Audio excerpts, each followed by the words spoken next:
backstory of how I got here.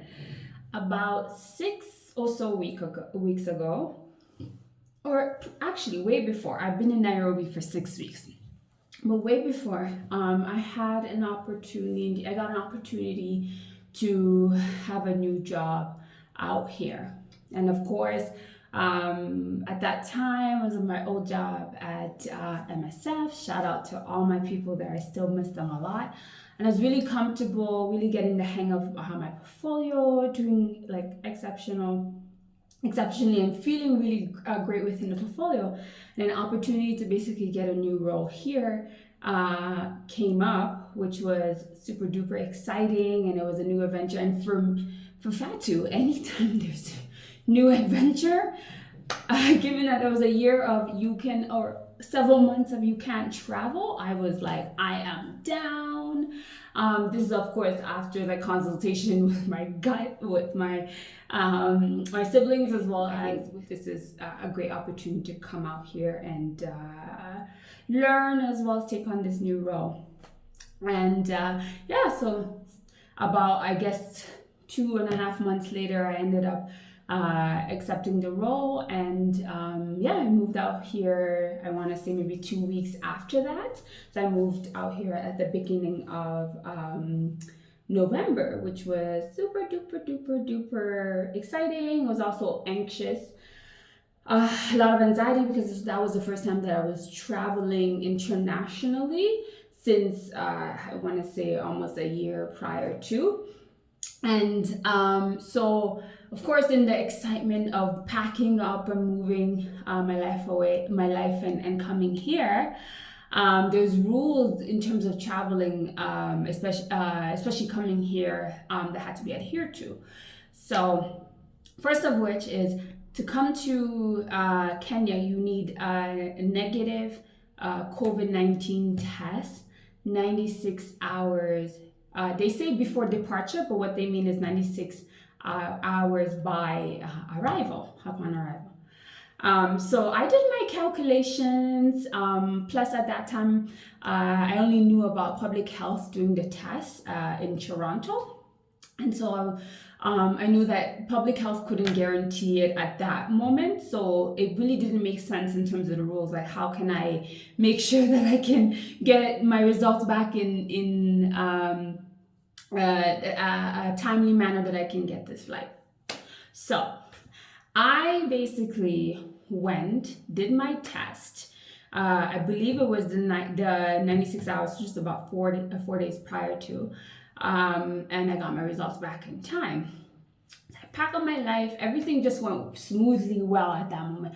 Pack up my life, saying goodbye to everyone, excited to go to the airport. I also dressed up to go to the airport, which I don't do often. Like, I dressed up, I put on my hair, went to the airport, like excited to board on this flight, ready to board on this flight. It wasn't even like excitement. I was ready to sleep, everything. The lady at the counter takes my test, looks at it, and then she goes, "1 moment, please."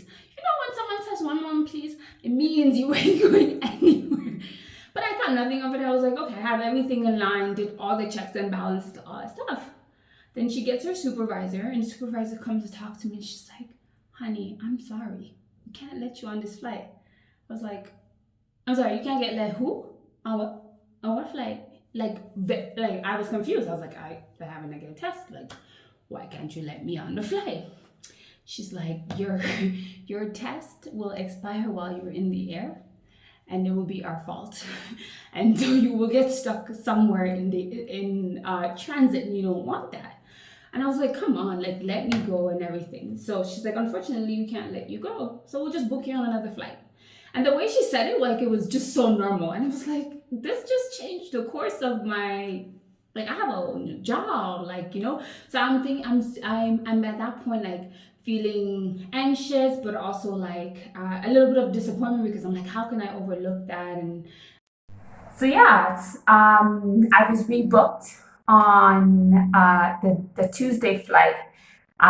Turns out that there is this we call it private clinic that you can basically pay and get a COVID test, and they guarantee your test results within like 12 to 24 hours.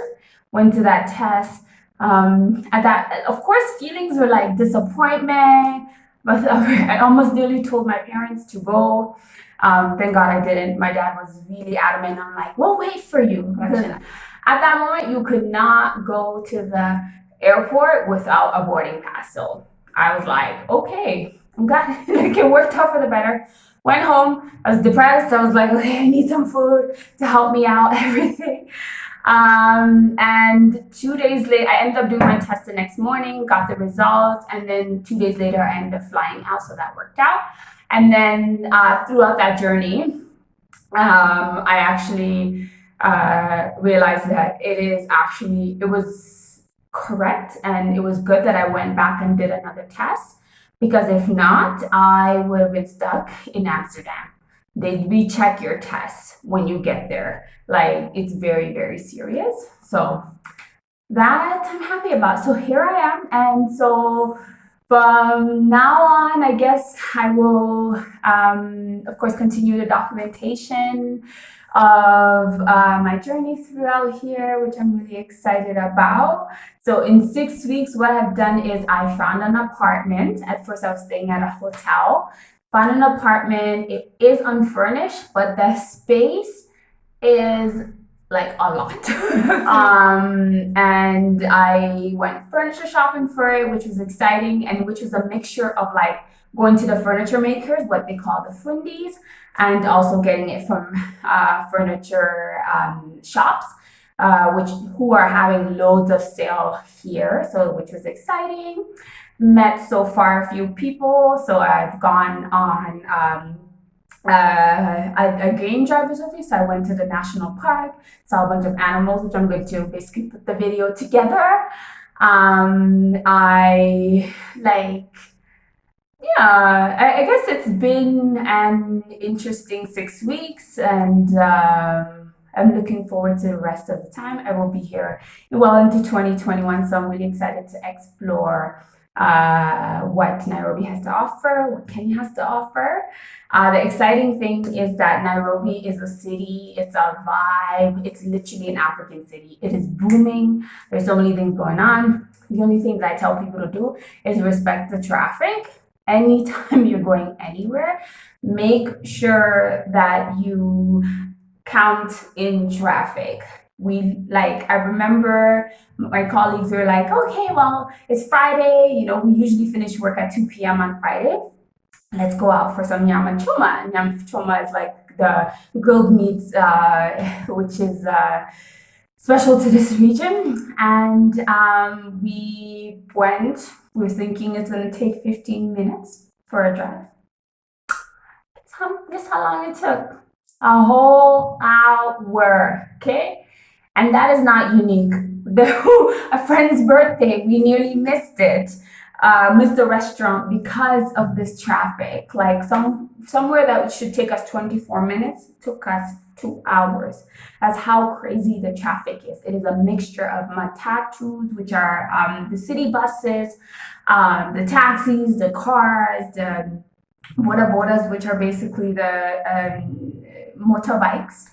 Just a mixture. But once you kind of learn traffic hours, when you should go, where you should go, you're usually pretty good. I guess what other things I've kind of been up to / been learning is around the electricity piece. And it's nothing new, but it was more of like a relearning of it. I basically have a metered system in my apartment where I'm supposed to put electricity in once it's done. So the meter spoke to me and was like, girl, get you electricity. I said, no problem, tomorrow. I kept on avoiding it for like 2 days straight, okay? I unplugged it the night before because it kept on being beep, beep, beep. Like at least every 5 minutes of beeping. So I unplugged it and went to bed. In the morning, all I hear is just dead silence. There is no electricity. Once there's no electricity, I basically cannot put the information into the meter for my electricity to come back on. So I said, no problem. The janitors are downstairs, the security office, I can just go there and do it. So I went to the security office. trying to do it, they aren't on the same line as me, so it wouldn't connect. This is a day where I'm going out to the national park. I was like ready, packed, and all I wanted to do was have coffee and leave to go to the national park for a day of relaxation. The electricity said no. I called Kenya Power. They said, ma'am, why would you do that? Ma'am. So they said they would send out somebody, but before I could even do that, a neighbor of mine actually helped in terms of getting that back up. But it did take some hours before that could happen.